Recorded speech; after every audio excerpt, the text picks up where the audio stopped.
malinis yan guys. Wala kang makikitang dumi dyan. Halos lahat yan malinis. Ito naman hindi ko na ginalaw kasi gamit nila yan. Ito naman hindi ko rin inano kasi gamit din nila.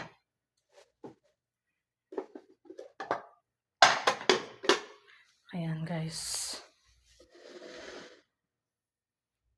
Ayan ang kusina dito. Maliit na kusina lang. Pang kape-kape lang, pang snack-snack. Ayan. Ayan ang mga manicure. Mga cutex, kumot. Ayan, kita nyo guys. Ito ang manicure. Dito manicure dito. Massage, pedicure, ganyan. Pati yung mga, yung paa ng mga pangit, mga kukunab, inoperahan, ganun. Kung ano na. Dito sa taas, para sa kamay